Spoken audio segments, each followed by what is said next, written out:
കൊച്ചു സ്റ്റോറീസിലേക്ക് എല്ലാവർക്കും നമസ്കാരം. കമ്പ്യൂട്ടർ ഉപയോഗിക്കാൻ മൗസും കീബോർഡും വേണമെന്ന് നമ്മൾ എല്ലാവരും കരുതുന്നു. പക്ഷെ ഒരു ദിവസം വെറും ചിന്തകൾ കൊണ്ട് കമ്പ്യൂട്ടർ നിയന്ത്രിക്കാൻ കഴിഞ്ഞാൽ എന്താകും? സയൻസ് ഫിക്ഷൻ സിനിമയിലെ കഥ പോലെ തോന്നുന്ന ഈ സാങ്കേതികവിദ്യ യഥാർത്ഥത്തിൽ വികസിപ്പിച്ചുകൊണ്ടിരിക്കുകയാണ് ശാസ്ത്രജ്ഞർ. ബ്രെയിൻ കമ്പ്യൂട്ടർ ഇന്റർഫേസ് അഥവാ BCI എന്ന ഈ അത്ഭുത സാങ്കേതികവിദ്യ മനുഷ്യന്റെ തലച്ചോറിനെയും കമ്പ്യൂട്ടറിനെയും നേരിട്ട് ബന്ധിപ്പിക്കുന്നു. ഇതെങ്ങനെയാണ് പ്രവർത്തിക്കുന്നത്? ഭാവിയിൽ നമ്മുടെ ജീവിതത്തെ എങ്ങനെ മാറ്റും? നമുക്ക് നോക്കാം. ഈ വീഡിയോ നിങ്ങൾക്ക് ഉപകാരപ്രദമാണെന്ന് തോന്നുന്നുണ്ടെങ്കിൽ ലൈക്ക് ചെയ്യൂ, നിങ്ങളുടെ ഫ്രണ്ട്സ് ആൻഡ് ഫാമിലിക്ക് ഷെയർ ചെയ്യൂ, കൂടാതെ നമ്മുടെ ചാനലിന് സബ്സ്ക്രൈബ് ചെയ്യണേ. ആദ്യം തന്നെ ഇത് എങ്ങനെ പ്രവർത്തിക്കുന്നു മനസ്സിലാക്കാൻ ആദ്യം നമ്മുടെ തലച്ചോറിനെ കുറിച്ച് അറിയണം. നമ്മൾ എന്തെങ്കിലും ചിന്തിക്കുമ്പോഴോ കൈ ചലിപ്പിക്കുമ്പോഴോ സംസാരിക്കുമ്പോഴോ തലച്ചോറിലെ ന്യൂറോണുകൾ ചെറിയ വൈദ്യുത സിഗ്നലുകൾ സൃഷ്ടിക്കുന്നു. നമ്മുടെ ശരീരത്തിലെ എല്ലാ പ്രവർത്തനങ്ങളുടെയും അടിസ്ഥാനമാണ് ഈ സിഗ്നലുകൾ. ശാസ്ത്രജ്ഞർ ഈ സിഗ്നലുകൾ വായിച്ച് കമ്പ്യൂട്ടറിന് മനസ്സിലാകുന്ന കമാൻഡുകളാക്കി മാറ്റാൻ ശ്രമിക്കുകയാണ്. ഉദാഹരണത്തിന് നിങ്ങൾ എന്റെ കൈ ഉയർത്തണം എന്ന് ചിന്തിക്കുമ്പോൾ തലച്ചോറിൽ ഒരു പ്രത്യേക സിഗ്നൽ ഉണ്ടാകും.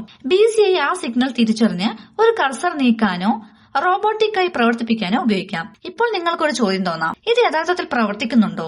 ഉത്തരം അതെ എന്നാണ്. കാരണം ലോകത്തിന്റെ വിവിധ ഭാഗങ്ങളിൽ നടന്ന പരീക്ഷണങ്ങളിൽ ശരീരം തളർന്ന ചില രോഗികൾക്ക് വെറും ചിന്തകൾ ഉപയോഗിച്ച് കമ്പ്യൂട്ടറിൽ വാക്കുകൾ ടൈപ്പ് ചെയ്യാനും സ്ക്രീനിലെ കർസർ നിയന്ത്രിക്കാനും കഴിഞ്ഞിട്ടുണ്ട്. ചിലർക്ക് റോബോട്ടിക്കായി ഉപയോഗിച്ച് വസ്തുക്കൾ എടുക്കാനും കഴിഞ്ഞിട്ടുണ്ട്. ഇത് മെഡിക്കൽ രംഗത്തും വലിയ പ്രതീക്ഷയാണ് നൽകുന്നത്. കാരണം അപകടം മൂലമോ രോഗം മൂലമോ കൈകാലുകൾ ചലിപ്പിക്കാൻ കഴിയാത്ത ആളുകൾക്ക് ഈ സാങ്കേതികവിദ്യ ജീവിതം തന്നെ മാറ്റിമറിച്ചേക്കാം. ഈ രംഗത്ത് ഏറ്റവും കൂടുതൽ ശ്രദ്ധ നേടിയ കമ്പനികളിലൊന്നാണ് ന്യൂറോലിങ്ക്. ടെസ്ലയുടെയും സ്പേസ് എക്സിന്റെയും സ്ഥാപകനായ എലോൺ മസ്ക് ആരംഭിച്ച കമ്പനിയാണ് ന്യൂറോലിങ്ക്. തലച്ചോറിൽ ചെറിയൊരു ചിപ്പ് സ്ഥാപിച്ച് കമ്പ്യൂട്ടറുമായി നേരിട്ട് ആശയവിനിമയം നടത്തുക എന്നാണ് അവരുടെ ലക്ഷ്യം.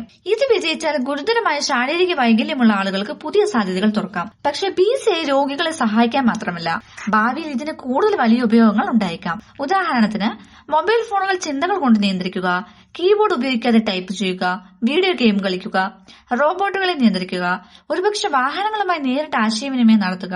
എന്നാൽ ഇതിന് ചില ആശങ്കകളും ഉണ്ട്. ഒന്നാമത് സ്വകാര്യത. ഒരു ദിവസം കമ്പ്യൂട്ടറുകൾക്ക് നമ്മുടെ തലച്ചോറിലെ സിഗ്നലുകൾ വായിക്കാൻ കഴിയുമെങ്കിൽ ആ വിവരങ്ങൾ എത്രത്തോളം സുരക്ഷിതമായിരിക്കും? രണ്ടാമത് സുരക്ഷ.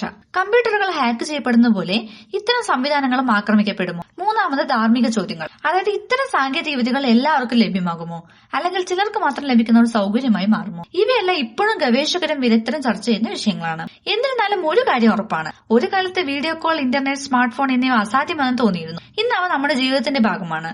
അതുപോലെ തന്നെ ചിന്തകൾ കൊണ്ട് കമ്പ്യൂട്ടറുകൾ നിയന്ത്രിക്കുന്ന കാലവും ഭാവിയിൽ സാധാരണമായേക്കാം. ബ്രെയിൻ കമ്പ്യൂട്ടർ ഇന്റർഫേസ് എന്നതൊരു പുതിയ ഗാഡ്ജറ്റ് മാത്രമല്ല, മനുഷ്യനും യന്ത്രവും തമ്മിലുള്ള ബന്ധത്തെ തന്നെ മാറ്റിമറിക്കാൻ സാധ്യതയുള്ള ഒരു സാങ്കേതിക വിപ്ലവമാണ്. അപ്പോൾ ഒരു ദിവസം നിങ്ങൾ വെറും ചിന്തകൾ കൊണ്ട് നിങ്ങളുടെ ഫോൺ ഉപയോഗിച്ച് അത്ഭുതപ്പെടേണ്ടതില്ല. കാരണം ഭാവി നമ്മൾ കരുതുന്നതിലും വേഗത്തിൽ എത്തിക്കൊണ്ടിരിക്കുകയാണ്.